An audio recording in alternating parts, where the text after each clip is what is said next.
মাত্র 9 মাস বয়সী শিশু মেহরিমা ঘুমাচ্ছে আগুনে পুড়ে যাওয়া ঘরের মেঝেতে। গায়ের নিচে বিছানো পাতলা চাদর, মাথার উপরে খোলা আকাশ। পাশে বসে মশা মাছি তাড়ানোর চেষ্টায় মেয়েটির বাবা আব্দুল মুমিন। রাজধানীর করাইল বস্তিতে লাগা আগুনে পুড়েছে আব্দুল মুমিনের ঘরের সব আসবাব। বিচ্ছিন্ন বস্তির বিদ্যুৎ সংযোগও। আবছা অন্ধকারে সন্তানকে আগলে রেখে বসে আছেন তিনি। বাচ্চার বয়স 9 মাস। আমার ঘরে টিভি, ফ্রিজ, মোটামুটি একটা ফ্যামিলিতে যা প্রয়োজনীয় সবই ছিল, কিন্তু আমি এই বাচ্চার কারণে কিছু অফিস থেকে আসতে পারিনি, ম্যানেজ করতে পারি।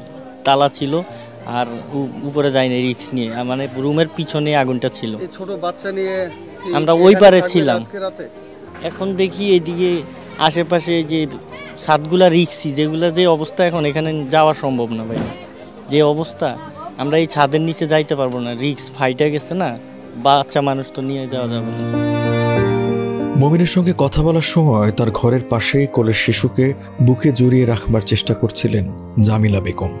তার 3 মেয়ের মধ্যে বড় 4 বছরের জয়নব, মেজ মেয়ে জিয়ামুনির বয়স 2 আর কোলের জাকিয়া সবেমাত্র পা দিয়েছে 7 মাসে। আগুনে সব হারানো এই নারী প্রতিবেশীর বাড়ি থেকে পুরনো চাদর এনে বসেছেন সন্তানদের নিয়ে। এই চাদর 7 তলা থেকে চায় নিয়ে এলাম, এটা বিছাবার লাগিয়া কিচ্ছু নাই, কেন এই চাদরটা এটা কম্বল চায় নিয়ে এলাম। না না কিচ্ছু নাই। আমি বাজারে গেছি, দেখি যে আগুন, দেখি হাইরে দৌড় ফেরে গেছি, যা গেছি তাড়াতাড়ি বাড়া, আগুন আয় পড়ছে। ঘর থেকে বাড়াইতেই এইদিকে আর আহাইনি, ওই পিছনে গেছি গে গোতারাত যাই পার হয়েছি। পার হইয়া পরে ঘরে নিয়ে ওর মাঠে বই আসছিলাম। 3 বাচ্চা।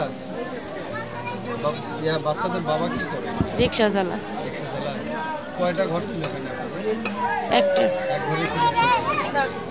মালামাল কি পুড়ে গেছে? সব পুড়ে গেছে। আরে ধরো না। পুড়ে গেছে। দুপুরে খাওয়াইছেন কি বাচ্চাদের? দুপুরে খাওয়ান দিছিল খিচুড়ি, ভাত। বাইরেতে লোকেরা দিয়ে গেছে সরকারি লোকেরা।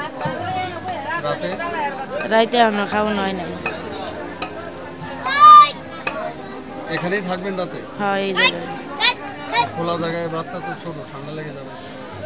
সব পুড়ে গেছে, আমি কি করব? শুধু মুমিন, জামিলা নন, তাদের মতো ছোট ছোট শিশু সন্তানদের নিয়ে খোলা আকাশের নিচে শীতের রাত কাটবে করাইল বস্তিবাসীর। মাথা গোজার ঠিকানার সঙ্গে সব সঞ্চয় হারিয়ে নিঃস্ব অনেকে। দোকানে মাল ছিল 4 লাখ টাকা, 10-12 লাখ টাকা আমার শেষ। আমার বাচ্চা হলো ঘুরে ঘুরে, একটা বাচ্চা 2 মাসে, একটা হলো 3 বছর, একটা 5 বছর, একটা 9 বছর। আমি ছিলাম না, আমি আসলাম গুলশান 96 নম্বর রোডে কাজ করতেছি। আমি পাইপ ফিটারে কাজ করি। ওই বাচ্চা 2টা ছিল কুচিনে। এই যে সব টাকা পুইরা সবই হয়ে গেছে, সব বুঝছেন। 5 বান্ডিল টাকা আছে ঘরে, ফ্রিজ মিরিজ হাবি জাবি সবই আছে। একটা ফ্যামিলির মধ্যে যা টুকটাক সংসারে লাগে তাই তো ছিল। কালকে রাতে কোথায় ঘুমাইছেন? রাতে যে জায়গায় ঘুমাইছি। খোলা জায়গায়? হ্যাঁ। আজকে রাতে কোথায় ঘুমাইছেন? আজকে রাতে এইখানে ঘুমামু, যতদিন এই ঘরের কাজ না হয়েছে, পরিষ্কার না হয়েছিল, ততদিন তো এইখানেই তখন লাগবো। হ্যাঁ, খোলা আকাশের নিচে। এখন আমরা আল্লাহ ফালাইছে খোলা আকাশের নিচে, কি তা করবো। 25শে নভেম্বর সন্ধ্যায় সবশেষ আগুন লাগে এই বস্তিতে। এর আগে বেশ কয়েকবার আগুনের ভয়াবহতা দেখেছে বস্তির বাসিন্দারা, কিন্তু কেন বারবার একই পরিণতি? ইলেকট্রিক আছে, গ্যাসের বোতল আছে, তারপরে মানুষের কিছু চালাকি আছে, সেটা মুশকিল। আর এইবার যে এত শর্ট টাইমে এত আগুন এত বড় হয়ে গেল, এটা বোঝার কষ্ট অনেক। এটা অনেক মানুষের দুষ্টামি থাকে না, মানুষের এনে তো অনেক দল আছে না, অনেক চক্র আছে না। রাখার থাকার ব্যবস্থা ওই যে এভাবেই থাকতো, কাপড় চোপড় সব পুড়িয়ে গেছে, পোশাক মোশাক সব। মশা আছে, কিচ্ছু করার নাই, ভাগ্যে আল্লাহ লাগছে, এটা তো আর কিছু বলার নাই। এই জায়গায় কারেন্ট আছে, গ্যাস আছে, অনেক সময় শর্ট সার্কিট বাস্ট হয়ে অনেক সময় আগুন লাগিয়ে দেয়। হ্যাঁ, অনেক সময় গ্যাস উচ্চ চাপ দিলে লাগিয়ে দেয়। আবার আগুন লাগার বাড়তি মার্কা হলো সিলিন্ডার গ্যাস। হ্যাঁ, ওই যখন গ্যাস না থাকে তখন ওই সিলিন্ডার গ্যাসে যখন কাজ করে, তখন ওইটা অনেক সময় তেরোটি বিচ্ছিত হয়। মাগরিবের আজানে আরও একটি দিনের সমাপ্তি। গুলশান লেকের এপারে ঝলমলে আলো, তবে বিপরীতে ওই করাইল বস্তিতে নিকষ অন্ধকার। সে আধারে রেখে আসা পরিবারের কাছে পৌঁছাতে ছুটছে মানুষ। নৌকা দিয়ে পার করে দিছি, তারপরে মানুষ বাচ্চা গেছে, মানুষের কোনো ক্ষতি হয় নাই। অনেক মানুষ পার করছি, ধরেন কমসে কম 2700 মানুষ পার করছি।